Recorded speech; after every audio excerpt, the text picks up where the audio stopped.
ভগবানকে যে বিগ্রহের মধ্যে অর্চন করা হচ্ছে নিত্য, সেই বিগ্রহ যে দেখলো না, সেই চক্ষুগুলো বরহাইয়ের সঙ্গে তুলনা করা হয়েছে ময়ূর পুচ্ছের লেখার মতো ব্যর্থ। তার ব্যর্থতা দেখাচ্ছেন। পাদৌ নিনাং তৌ ধ্রুম জন্ম বাজৌ ক্ষেত্রানি নান ব্রজেত হরের যৌ। শ্রী ভগবানের ক্ষেত্র বা ধাম অর্থে শ্রী বৃন্দাবনাদি লীলাভূমি, আবার যেখানে সৎসঙ্গ হয়, যেখানে মন্দির, যেখানে লীলা কথা, ওইগুলিও হচ্ছে শ্রীহরির ধাম। রাধে রাধে। সর্বদা সেখানে ভগবান অবস্থান করেন। অতএব সেই স্থানে যে চরণ হেঁটে না গেল, তো বললেন সেটি দ্রুম জন্ম বাজৌ, সেটি যেন বৃক্ষের মতো। হরে কৃষ্ণ। এই যে আজ এখানে কৃষ্ণদাস বাবাজির গৃহাঙ্গনে ভাগবতী ও সুধা যজ্ঞের আয়োজন করা হয়েছে। যিনিরা নিমন্ত্রিত আছেন, এমন আছেন যিনিরা নিমন্ত্রিত নন, কিন্তু ওনারা জানতে পেরেছেন কোনো রকমে যে এখানে ভাগবত কথা আলোচনা হচ্ছে। যদি সেই স্থানে হেঁটে না আসেন, তাহলে সেই পাগুলো কি বৃক্ষের সমতুল্য। হরে কৃষ্ণ। তাকে কালরূপ কাটুরিয়া কাটছে অচিরায় ভূমির সাপ। এইরূপ প্রত্যেকটি ইন্দ্রিয়ের ব্যর্থতা, এই জন্য ইন্দ্রিয়বান শব্দ দিয়েছেন। গোপীগণ গেয়েছেন প্রতি অঙ্গ কাঁদে মোর, প্রতি অঙ্গ লাগি। রাধে রাধে। আমাদের প্রত্যেকটা অঙ্গ।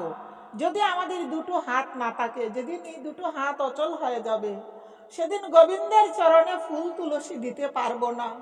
যেদিন আমাদের এই পা দুটো অচল হয়ে পড়বে, সেদিন সেই পা দিয়ে হেঁটে হেঁটে আমরা সেই ভক্তের কাছে যেতে পারবো না, কৃষ্ণ কথা আস্বাদন করতে পারবো না।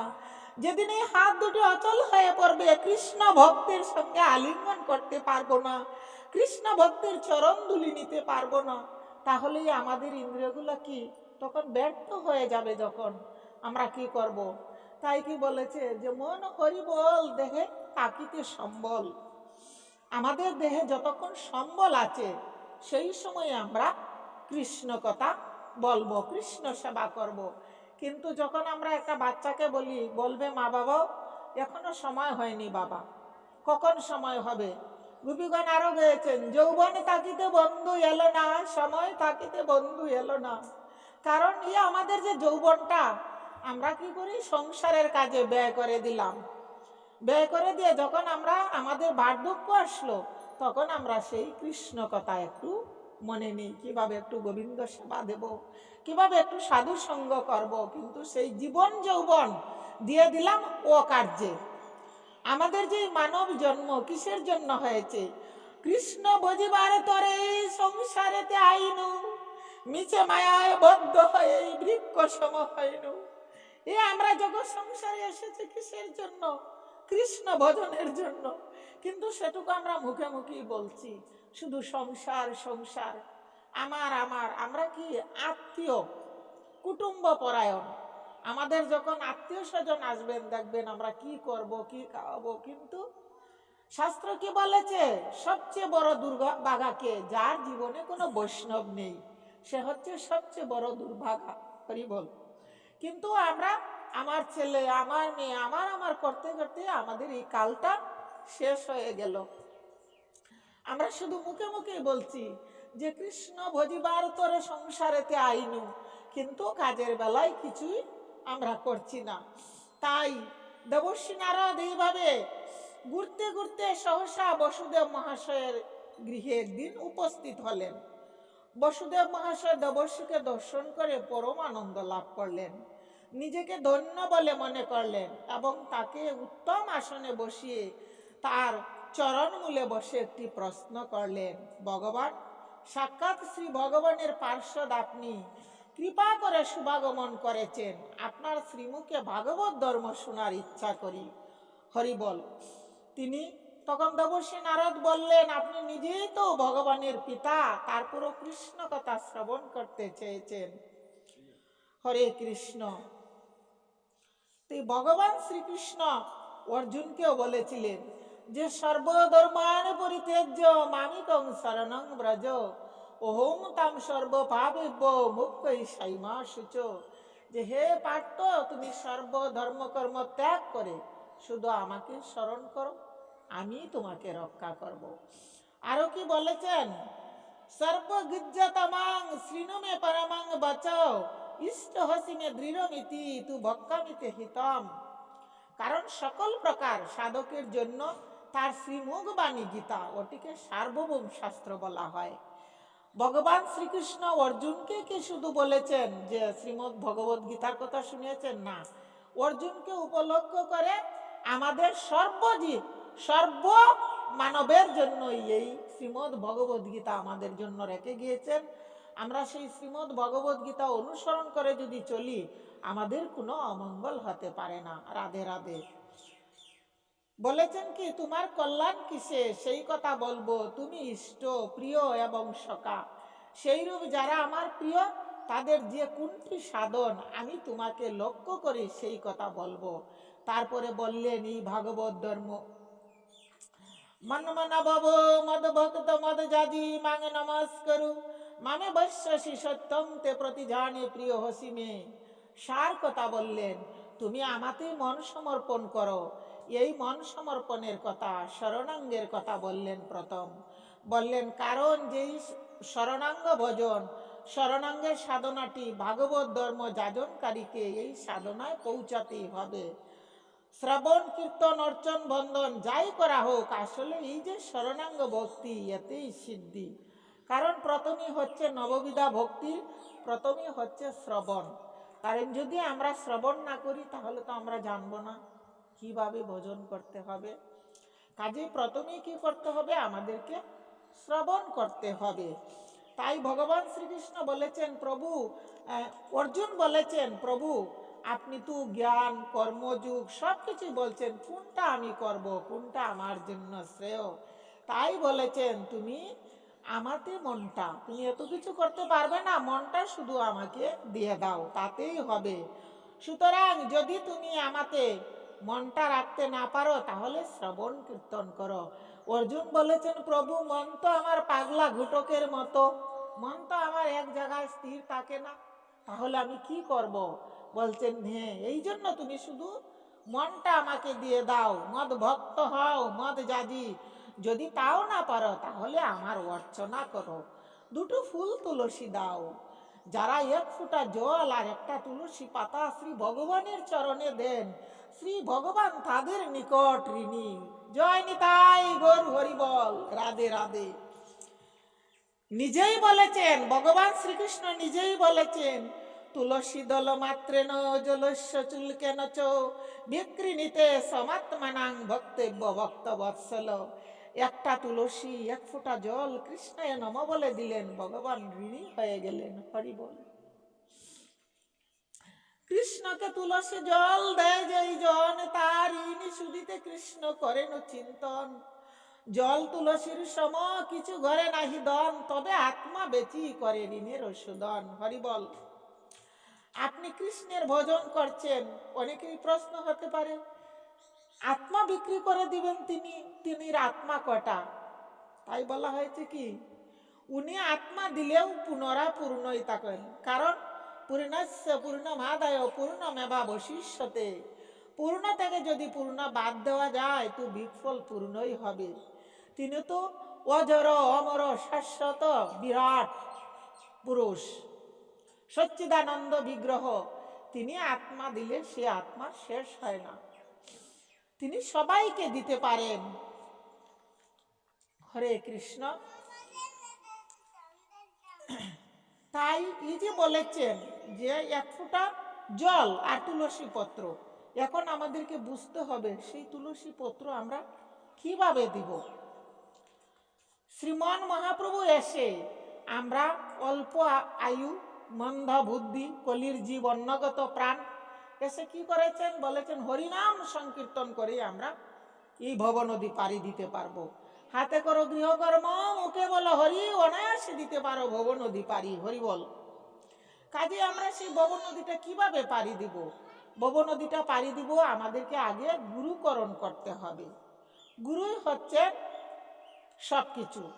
আগে গুরুকরণ করতে হবে। সেই সদ্গুরুর আদেশ উপদেশ অনুযায়ী আমাদেরকে কি করতে হবে? প্রত্যেক দিন যারা আমরা গুরু দীক্ষা নিয়েছি তাদেরকে আমরা প্রত্যেক দিনেই অর্চন বন্ধন করতে হবে। সেই অর্চন বন্ধনটা কিভাবে করবেন, হ্যাঁ, সেই গুরু কি জিনিস। আচার্য মাং বিজানিয়ান নাম অবন্নেত করিচিত নমর্ত বুদ্ধাশ্রেত সর্বদেবময় গুরু। ভগবান বললেন, হে উদ্ধব, আচার্য অর্থাৎ শ্রী গুরুদেবকে আমি অর্থাৎ শ্রীকৃষ্ণ বলেই জানবে, অথবা আমার প্রিয় ভক্ত বলেই জানবে। কখনো তার প্রতি দৃষ্টি করবে না, কারণ শ্রী গুরুদেব কখনো তার অবমাননা করবে না, কিংবা মনুষ্য বুদ্ধিতে তার প্রতি দৃষ্টি করবে না, কারণ শ্রী গুরুদেব সর্বদেবময়। শ্রী গুরুদেবই সর্বদেবময়। হরে কৃষ্ণ। তাহলে আজ আমরা কি করছি, গুরু দীক্ষা নিয়েছি। গুরু দীক্ষা নেওয়ার পরও আজকে এই ব্রত, কাল এই ব্রত, কাল এই ব্রত হলো না। যেমন ছোট্ট একটা আজকে যেটা বাস্তবে ঘটতে কিছুক্ষণ পরে ঘটতে যাবে, সেই বিষয়ে একটু আলোকপাত। আমাদের এই যে আগাছা পরিষ্কার করতে করতে এই ভগবত কথায় একটু রসের যে কথা আলোচনা, ব্রজের ভাব, নবদ্বীপের ভাব, এগুলো আর বলা হয়ে ওঠে না। যেমন আমরা এই দামোদর মাসটা অনেকেই পালন করেছি। আজ এখানে বাবাজি ওনার পরিবার নিয়ে দামোদর মাস পালন করেছেন। গত কয়েকদিন আগেও এসেছি, আরেকজন মাতাজি পালন করেছেন। এভাবে অনেকেও, এখানে আমি আছি কিছুদিন ধরে, এখানেও আরেকজন পিন্টু নামে এক ভক্ত, আমার ছোট ভাই, সেও দামোদর মাস পালন করেছে তার ভাইকে নিয়ে। যাই হোক, এত সব করার পর এই যে শুদ্ধ পবিত্র দামোদর ব্রত পালন করলাম, কিন্তু আজ সংক্রান্তি তিথি, দামোদর মাসের অন্তিম দিবস। কিন্তু কি বলছে তারা, অনেকে বলছে এসে যে পেরত কাতি, রাধে রাধে। কথাটা না বলে পারছি না, কিন্তু আপনাদেরকে আমি বিনয় করে বলছি, অনুরোধ করে বলছি, আপনারা এটা বন্ধ করুন। দামোদর মাস পালন করেছেন যারা যারা, অন্তত পক্ষে আপনারা এই আজকের এই কাজটি করবেন না, তাতে অমঙ্গল হবে। সারা মাস দামোদর ব্রত পালন করলেন, ভগবান মঙ্গল বয়ে আপনাদের উপর কৃপার রাশি অবিরত ধরে রেখেছেন, কিন্তু এই যে অনাচারটা করবেন সেটা হয় না। একটা বন দিয়ে একটা মনুষ্য সৃষ্টি করে, তারপর আবার ওই প্রাণী হত্যা করবেন, পশু পাখি, এই মাছি মশা, তাকে হত্যা করে তারপর এটার ভেতর দিয়ে জ্বালিয়ে দেবেন। আপনাদেরকে আমি, আপনারা সবাই মিলে আজ সন্ধ্যার আগে একটু বসবেন, বসে একটা সিদ্ধান্ত নিয়ে এই যে পেরত কাতি বলে, এই ভোলা বলে একটা জিনিস, এটা উঠিয়ে দেবেন। আমি আপনাদের কাছে অনুরোধ করছি, মঙ্গল হবে, বিশ্ববাসীর কল্যাণ হবে এতে। এর জন্য আমরা পিছিয়ে আছি। আজ সনাতন ধর্মটাকে নিয়ে কত কিছু চলছে, এই বিশ্বের মধ্যে দেখেন না কত কিছু হতে যাচ্ছে। তো কার বিরুদ্ধে বলবেন? ইসলাম ধর্ম সেটা শান্তির ধর্ম, তাদের দোষ নেই। আমাদের মধ্যে যত দোষ, তাদের মধ্যে অনেক কিছু হয়ে গিয়েছিল। যেমন মহারাজ জিদ সেই যুদ্ধে ইমাম হাসান হুসেনকে কত অত্যাচার করেছেন। ইমাম হাসানের হুসেনের মাথাটা ছিদ করে তাদের সামনে নিয়ে এসে ধরেছেন, তার বাচ্চাকে, স্ত্রীকে, মাকে দেখানোর জন্য। কিন্তু তারা ছিলেন আল্লাহ মনা, সেই নামের জন্য মাথাটা শূন্যে উড়ে চলে গেল। তার ছোট বাচ্চার সামনে ধরলেন, বাচ্চাটাকে বলছেন, কি খাবে তুমি? মহারাজ জি দুটিয়ে নিয়ে গিয়েছিল, বলছে খেজুর আমি ভালোবাসি। বলছেন, ওই দেখো তোমার জন্য খরজুর এনেছি, খাও। বলেই তার ইমাম হোসেনের সেই কাটা মাথাটা দেখিয়ে দিল। ইমাম হোসেনের মা বলছেন, হে আল্লাহ, আমার চোখ দুটো কেন অন্ধ হয়ে গেল না এর আগে, এই দৃশ্য দেখার আগে। স্মরণ করা মাত্রই ছোট বাচ্চা সেও বলছে, আমার আব্বুর মাথাটা আমার সামনে দিয়ে বলছে, হে আল্লাহ আমি খেজুর খাবো, হে আল্লাহ তুমি কোথায় আছো? তৎক্ষণাৎ মাথাটা শূন্যে উড়ে চলে গেল। তাহলে একবার ভাবুন, ধর্ম ধর্মই, সব ধর্ম একই জিনিস, তবে সনাতন ধর্ম ভগবানের সৃষ্টি, আর অন্য তিনটা ধর্ম খ্রিস্টান, বৌদ্ধ, ইসলাম মানুষের সৃষ্টি। এইটুকুই তফাৎ, কিন্তু ডাকছে একজনকেই। তাহলে সেই এজিদ কি করেছিল কারবালার প্রান্তরে যুদ্ধে? সদ্য বিবাহিত কাসেম এবং সকিনা, তার হাতের মেহেদি মুছে যাওয়ার আগেই কি করা হলো? কাসেমকে হত্যা করা হলো। তারপর আসলো যখন সকিনাকে ইজ্জত হরণের জন্য, সকিনা নিজে নিজেই তার হাতের মেহেদি মুছে যাওয়ার আগে, গায়ের হলুদ মুছে যাওয়ার আগে নিজে নিজেই শেষ একটা অস্ত্র দিয়ে তার নিজেকে শেষ করে দিল। এটা কি ধর্ম? এইসব করেছিল মহারাজ এদিজ। আজও চলছে এই বাংলাদেশের ওপর এই সমস্ত নির্যাতন। সবাই বলছে সংখ্যালঘু, সংখ্যালঘু বলবো কেন আমি? আমি সেই সনাতন ধর্মে আমার জন্ম হয়েছে। সংখ্যালঘু আবার কিসের? সমগ্র পৃথিবীটাই ছিল সনাতন ধর্মের। মহারাজ পরীক্ষিত সমগ্র পৃথিবী শাসন করেছেন। রাধে রাধে। আজ আমরা এই সমস্ত কুকীর্তি করতে করতে আজ আমরা এই পর্যায়ে এসে গেছি। তাহলে আমরা নিজেরাই যদি নিজের ধর্মের সম্মান না করি, কিভাবে আমরা ধর্ম আচরণ করতে হবে সেটুকু না জানি, তাহলে অন্যকে দোষে কি লাভ? আমরা এই কুপ্রথাগুলো, এগুলো হচ্ছে প্রথা, কুপ্রথাগুলো উঠিয়ে নিতে হবে আমাদেরকে, তারপর আমরা ধর্ম করব। তো কি করব? এই যে দামোদর মাস পালন করেছি আমরা, ব্রাহ্ম মুহূর্তে ঘুম থেকে উঠেছি। প্রতিটা মায়েদেরকে এই ব্রাহ্ম মুহূর্তে প্রত্যেক দিনই ঘুম থেকে উঠতে হবে। ব্রাহ্ম মুহূর্তে ঘুম থেকে উঠে গোবিন্দকে একটু সামান্য আরতি করবেন। ভোর হওয়ার পর 7:30 8টার দিকে আবার অর্চন করবেন। অর্চন মানে ফুল তুলসী দিয়ে যে সেবাটা, সেই অর্চন করবেন। আগে অর্চন করবেন গুরুদেবকে, গুরুদেবের চরণে একটু ফুল দিবেন। তারপর মহাপ্রভুর চরণে ফুল দিবেন, তুলসী দিবেন 1 জোড়া। তারপর অদ্বৈত নিত্যানন্দ প্রভুর চরণে ফুল দিবেন, 1 জোড়া তুলসী দিবেন। তারপর অদ্বৈত প্রভুর চরণে ফুল দিবেন, 1 জোড়া তুলসী দিবেন। আর গদাধর গোস্বামীকে শুধু ফুল দিবেন চরণে, শ্রীবাস পণ্ডিতকে শুধু ফুল দিবেন চরণে, তাদেরকে কোনো তুলসী দিবেন না। তারপর আসলাম রাধাকৃষ্ণ, ভগবান শ্রীকৃষ্ণের চরণে 1 জোড়া তুলসী দিবেন, ফুল দিবেন। শ্রীমতী রাধা ঠাকুরানীর চরণে ফুল দিবেন, 1 জোড়া তুলসী দিবেন। গোপালকেও ফুল দিবেন, 1 জোড়া তুলসী দিবেন। রাধে রাধে। এইভাবে অর্চন দিবেন। অনেকেই বলেন শ্রীমতী রাধা ঠাকুরানীকে তুলসী দেওয়া যায় না, হলো না। ভগবান শ্রীকৃষ্ণ আর শ্রীমতী রাধা ঠাকুরানী অভিন্ন, একই দেহ, এক আত্মা। লীলার স্বাস্বাদনের জন্য এই 2 দেহ ধারণ করেছেন। একা তো আর খেলা যায় না। একদিন ভগবান শ্রীকৃষ্ণ কি করছেন? দর্পণে নিজ মুখ দেখি, দর্পণের মধ্যে নিজের মুখ দেখে বলছেন, আহারে আমি কি সুন্দর, এত সুন্দর আমি। কেউ কি বলে আয়না দেখে নিজের চেহারা দেখে আমি খুব সুন্দর? তো আমার প্রাণ গোবিন্দ বলছেন, আহা আমি এত সুন্দর, আমার এই রূপ রসকে আস্বাদন করবেন। তাই তিনি কি করলেন? সেই মন থেকে এক বিগ্রহের সৃষ্টি করলেন। আর সেই বিগ্রহকে নারী মূর্তি দিলেন। তিনি হচ্ছেন শ্রীমতী রাধা ঠাকুরানী। কাজে আমরা যদি শ্রীমতী রাধা ঠাকুরানীকে ফুল তুলসী না দিই তাহলে হবে না, তুলসী দিতেই হবে। আর সেই রাধা কৃষ্ণ 2 তনু 1 তনু মিলিত হয়ে আমার শ্রী প্রাণ গৌরাঙ্গ কলিতে অবতীর্ণ হলেন। অবতীর্ণ হয়ে কি করলেন? প্রাণ গৌরাঙ্গ অবতীর্ণ হয়ে কলির জীবকে বললেন যে হরে কৃষ্ণ মহামন্ত্র জপ করে কলির জীব পার হয়ে যাবে। কিন্তু আমরা কি করি? বৎসরে একটা হরিনাম সংকীর্তন যজ্ঞের আয়োজন করি না। এই দামোদর মাস যেভাবে করেছেন, যতটুকুই আপনারা গৃহে বন্দী আছি আমরা অনেকেই, যতটুকু পারেন প্রত্যেক দিন সকাল সন্ধ্যায় গৃহে বসে একটু হরে কৃষ্ণ মহামন্ত্র জপ করবেন। আমার বাবাজি কত ভাগ্যবান, তার ছেলে মেয়ে দুটোই সংকীর্তন করতে পারে। আপনারা সুন্দর বসে একটু হরিনাম সংকীর্তন করবেন অল্প সময়, তারপর তারা পড়তে বসে যাবে। কত আনন্দ, মনে আলাদা আনন্দ পাবেন, আলাদা শান্তি পাবেন। হরে কৃষ্ণ।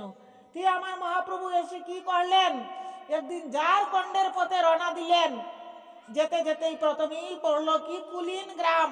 সময় অল্প, তাই আমি একটু মহাপ্রভুর লীলা শ্রবণ করিয়েই পাঠ বিশ্রাম নিব। তখন ঝাড়খণ্ডের পথে যাচ্ছেন, প্রথমেই সামনে পড়লো কুলিন গ্রাম। সেই কুলিন গ্রামে গিয়ে দেখছেন কি একজন রজক কাপড় ধৌত করছে। রজক মানে কি? দুপা। কাপড় ধৌত করছেন। কিন্তু আমাদের আজও সেই জাতি নিয়ে, যে আমরা সবাই সনাতনী, কিন্তু সাম্প্রদায়িকতা নিয়ে এ ছোট এ বড়, সে ছোট সে ধরবে না, সে আসবে না, এইসব নিয়ে আমরা আজ নিচু স্তরে পড়ে আছি। কিন্তু সেই রজক কি করলো দেখেন, মহাপ্রভু বলছেন, ও রজক ভাই একবার কৃষ্ণ বলো। বলছেন, উনি আর তাকাচ্ছেন না, বলছেন, প্রভু হে সন্ন্যাসী আপনি যেই হন, ওই নাম তো আমি নিতে পারবো না। কেন? আমি মাত্র 2 কড়ি পাই কাপড়গুলো ধৌত করে। আমি যদি 2 কড়ি না নিই আমার হাড়িতে চুলা জ্বলবে না। তাহলে আপনাকে যদি আমার 1 কড়ি দিয়ে দিই আমি কি করে চলবো? বলছে, কেন তুমি আমাকে কড়ি দিবে কেন? বলছে, আমার এখানকার সন্ন্যাসীরা এই নাম নিলে এক করি দিতে হয়, একবার নাম নিলে। বলছে না, শুনো, তোমার কাপড়গুলা দাও আমাকে, আমি দৌত করি, আর তোমাকে করি দিতে হবে না, শুধু একবার কৃষ্ণ বলো। বলছি কি বলছি রে, করি দিতে হবে না? যেই তাকালেন, সেই দেখুন, ওরে বাপ, উনি তো নবীনী সন্ন্যাসী, এমন রূপ আগে তো কোনোদিনই দেখিনি। যেই মহাপ্রভুর দৃষ্টি তার দৃষ্টির মধ্যে পড়লো, সঙ্গে সঙ্গে রজক বলতে হরিবল হরিবল হরিবল বলতে বলতে ছুটছে। তখন সবাই বলছে, রজক কে রে, ওকে কিছুদিন আগে রামজয়ের মা মারা গেছে, হয়তো ভূতে ধরেছে। যেই রজককে স্পর্শ করছে সেই বলছে হরিবল হরিবল হরিবল। এইভাবে কুলীন গ্রামবাসী সবাই কি হলো, বৈষ্ণব হয়ে গেল। আজ অবধি মা তারা প্রসাদ পাচ্ছে। হরে কৃষ্ণ। তারপর ঝাড়খণ্ডের পথে রওনা দিলেন মহাপ্রভু। সেখানে কি হলো, দেখতে পেলেন বাঘ আসছে, 60টি বাঘ। দেখেই সার্বভৌম ভট্টাচার্য ছিলেন ওনার সঙ্গে, বলছে প্রভু বাঘ আসছে। মহাপ্রভু বললেন তুমি আমার পেছনে থাকো। বাঘগুলা এসে মহাপ্রভুর সঙ্গে নৃত্য করতে লাগলো, কৃষ্ণ কৃষ্ণ কৃষ্ণ কৃষ্ণ কৃষ্ণ কৃষ্ণ কৃষ্ণ কৃষ্ণ বলে গাইতে লাগলো। আর হরিণদেরকে বলছে, আয় রে হরিণ, আয় সিংহ, তোমরা সবাই আসো। বলছে তুমি যদি খেয়ে ফেল। বলছে না, আমি আর তোদেরকে খাবো না, তোমরা আসো, আমরা সবাই মিলে হরিনাম গুণগান করি। হরে কৃষ্ণ কৃষ্ণ কৃষ্ণ হরে হরে, হরে রাম রাম রাম হরে হরে। সবাই কৃষ্ণ কৃষ্ণ বলতে বলতে তারপর মহাপ্রভু সেই ব্যাঘ্রের মস্তকে উনার চরণ রাখলেন।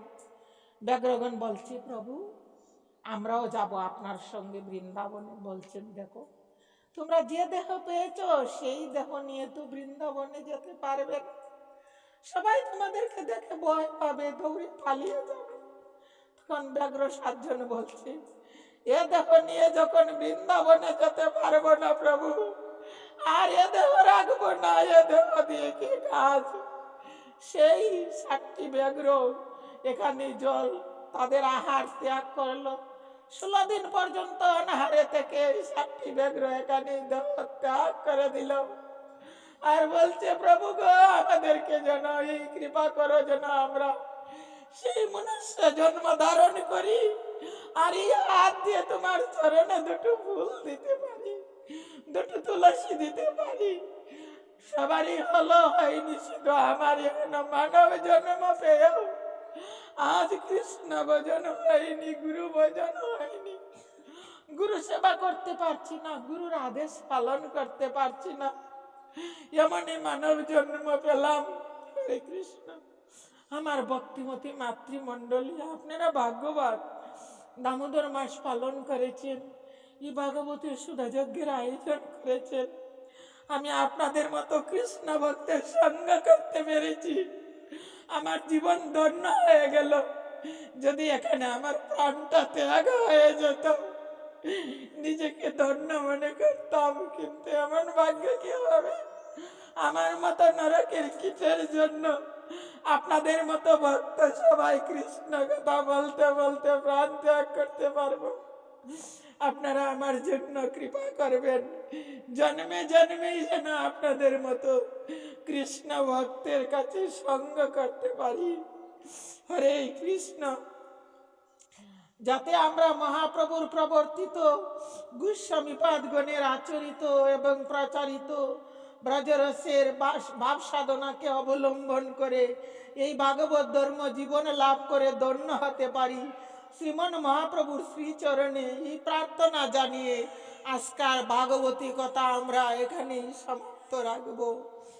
গঙ্গা, গীতা, সাবিত্রী, সীতা, সত্তা, পতিব্রতা, ব্রহ্মবলী, ব্রহ্মবিদ্যা, ত্রিসন্ধ্যা, মুক্তিজ্ঞানী, ব্রহ্মবলী, ব্রহ্মবিদ্যা, ত্রিসন্ধ্যা, মুক্তিজ্ঞানী, অর্ধমাত্রা, চিদানন্দা, ভবগ্নি, ভ্রান্তি নাশিনী, বেদত্রয়ী, পরানন্দা, তত্ত্বার্থ জ্ঞান মঞ্জরি। রাধে রাধে। হরে কৃষ্ণ। শ্রীকৃষ্ণ দাস বাবাজির উনার মাতা, উনার ছেলে মেয়ে সবাইকে নিয়ে, ভাই বোন সবাইকে নিয়ে, আপনাদেরকে গৌর ভক্তবৃন্দদেরকে নিয়ে উনি যাতে মঙ্গল মতো কালাতিপাত করতে পারেন, কৃষ্ণ ভক্তের সঙ্গ করতে পারেন। উনার পিতা নেই, উনার পিতারও আত্মার শান্তির কামনায় 10 বার হরে কৃষ্ণ মহামন্ত্র আপনারা জপ করবেন।